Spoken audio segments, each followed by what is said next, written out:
मनुष्य के बर्बादी के 5 भयंकर कारण। तो आइए दोस्तों जानते हैं भगवान श्री कृष्ण ने गीता में क्या कहा इन भयंकर कारण के बारे में। जो भी मनुष्य इन ज्ञान को समझ लेता है वह जिंदगी में कभी भी दुखी नहीं रहता है। तो आइए दोस्तों जानते हैं भगवान श्री कृष्ण ने गीता में क्या कहा। सबसे बड़ी बात, हैरान करने वाली बात दोस्तों, अधूरा ज्ञान बीज के समान होता है। जानने के लिए वीडियो को पूरा जरूर देखिएगा। दोस्तों, मनुष्य के बर्बादी का पहला कारण है क्रोध है, क्योंकि मनुष्य को कभी भी क्रोध नहीं करना चाहिए। यदि कोई भी व्यक्ति क्रोध के आवेश में आ जाता है तो वह व्यक्ति छोटे बड़ों का इज्जत नहीं करता है, मान सम्मान नहीं करता है, कैसे किससे बातें करना चाहिए सब कुछ भूल जाता है। इतना ही नहीं दोस्तों, क्रोध के आवेश में आकर व्यक्ति, गुस्सा के आवेश में आकर व्यक्ति अपना माता पिता से अपशब्द कहने लगता है, गाली देने लगता है। इतना ही नहीं, अपना माता पिता को कभी कभी हत्या भी कर देता है। दोस्तों, कभी कभी ऐसा होता है कि क्रोध के आवेश में आकर व्यक्ति अपना गुरु का भी अपमान कर देता है, उनकी हत्या कर देता है। अतः ऐसी गलती हमें कभी भी भूलकर नहीं करना चाहिए। अपराधी को क्षमा कर देना, उसके अपराध को सह लेना और यह इच्छा करना कि उसे कहीं भी उसके अपराध के लिए दंड ना मिले, इस गुण को क्षमा कहा गया है। दोस्तों, आइए जानते हैं मनुष्य के बर्बादी का अगला महाकारण है कि व्यक्ति को कभी भी अहंकार नहीं करना चाहिए। जो भी व्यक्ति अहंकार किया है उसका संपूर्ण विनाश हो गया है। जैसे महाराजा रावण ने अपना शक्तियों का अहंकार किया था तो उनका लंका जलकर राख हो गया। सिर्फ लंका जला ही नहीं, उनका सर्वनाश हो गया। यहाँ तक कि रावण तक भी नहीं बची, ईंट से ईंट मच गई। अब आइए दोस्तों जानते हैं मनुष्य के अगला बर्बादी का कारण है लोभ। दोस्तों, यदि आप लोभ करते हो तो आज से आप लोभ करना छोड़ दीजिए, क्योंकि लोभ ही विनाश का कारण है। जो भी व्यक्ति लोभ करता है वह व्यक्ति अपना आप को सर्वनाश करता है। व्यक्ति सोचता है कि हम लोभ करते हैं तो हमारा धन बढ़ता है, लेकिन ऐसा नहीं है दोस्तों। आप जितना लोभ कीजिएगा उतना आपका सर्वनाश हो जाएगा।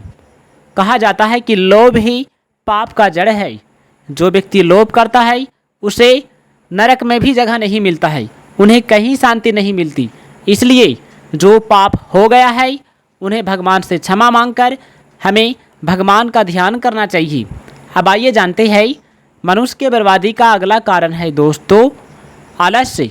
यदि आप जिंदगी में आगे बढ़ना चाहते हो, कुछ हासिल करना चाहते हो तो आपको आलस्य को त्यागना पड़ेगा और प्रतिदिन सूर्योदय से पहले आपको उठना पड़ेगा, सूर्य नमस्कार करना पड़ेगा, भगवान का ध्यान करना पड़ेगा और अपने लक्ष्य के प्रति करत करत अभ्यास ते जड़मती हो सुजान रसरी आबद जात रे सील पर पड़े निशान। आपको इस तरह आपको मेहनत करना होगा जिस प्रकार कि एक प्यासा पानी पीने के लिए जाता है तो देखता है कि एक रस्सी ने कुआं को काट दिया, तो उसे ऐसा लगा कि जब एक रस्सी होकर एक कुआं को काट सकता है तो हम तो मनुष्य हैं, यदि हम कोशिश करें तो हम कितना महान हो सकते हैं। इसलिए मैं कहता हूँ कि कोशिश कीजिए, आगे बढ़िए, भगवान का पूजा कीजिए।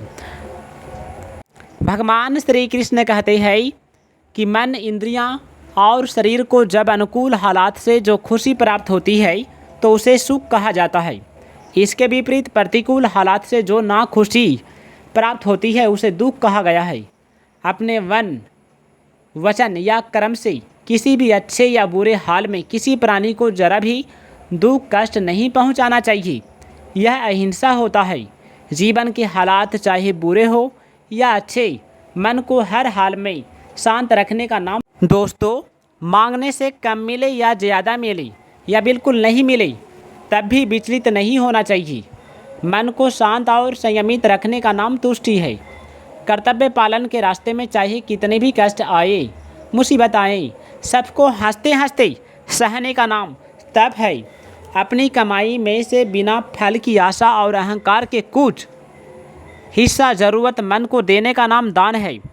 जैसे एक ही हाथ में अलग अलग आकार एवं भाव की उंगलियां होती है, वैसे ही भगवान एक ही है, लेकिन उनके प्रकट होने का भाव अलग अलग है।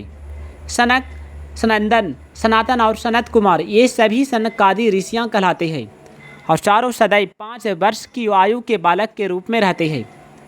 दोस्तों आइए जानते हैं भगवान श्री कृष्ण ने क्या कहा। सबसे बड़ी बात, हैरान करने वाली बात, भगवान श्री कृष्ण कहते हैं मैं कहाँ कहाँ किस किस वस्तु, व्यक्ति, स्थान आदि में परमात्मा का चिंतन करूं। जहाँ जहाँ भी तू चिंतन करता है वहाँ वहाँ ही तू मुझको पाता है। स्कंद शिव जी के पुत्र और देवताओं के सेनापति है। इनके 6 मुंह और 12 हाथ है। जो मनुष्य ओम एक अक्षर प्रणव को बोलकर भगवान का स्मरण करता है और इस तरह करके अपना शरीर को छोड़कर जाता है तो उसे मोक्ष प्राप्त होता है। पर्वतों में हिमालय, नदियों में गंगा और वृक्षों में पीपल सर्वश्रेष्ठ है। हाथियों में ऐरावत, अस्त्र, शास्त्रों में वज्र, गायों में कामधेनु और सर्पों में वासुकी श्रेष्ठ है। दोस्तों वायु से सब चीज़ें पवित्र होती है। वायु से ही निर्गता आती है। इसे परमात्मा का ही रूप समझना चाहिए। कृति, श्री वाक, स्मृति, मेधा, धृति और क्षमा, ये 7 संसार की श्रेष्ठ नारियां हैं।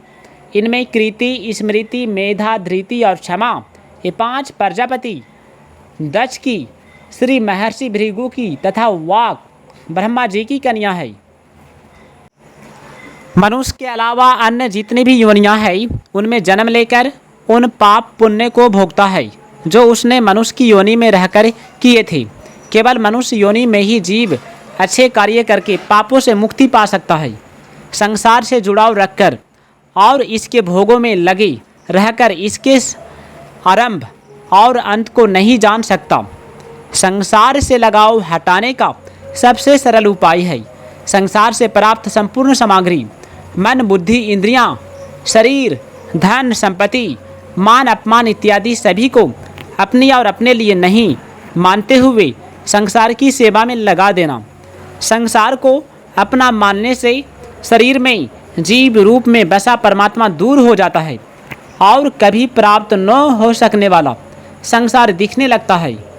भगवान में आकर्षण होना प्रेम है और संसार में आकर्षण होना लिप्तता है, आसक्ति है।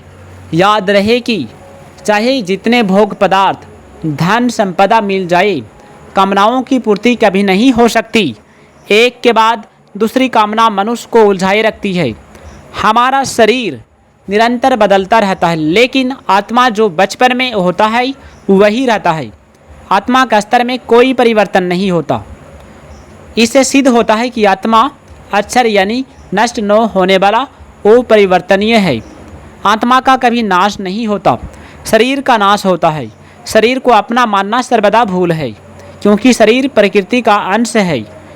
प्यारे दोस्तों, यदि वीडियो अच्छा लगे तो वीडियो को लाइक कीजिएगा और ज़्यादा से ज़्यादा चैनल को सब्सक्राइब करके वीडियो को शेयर कीजिए और कमेंट में जय श्री कृष्ण, राधे राधे ज़रूर लिखिएगा। अपना ख्याल रखिएगा। जय श्री कृष्ण, राधे राधे, जय श्री कृष्ण।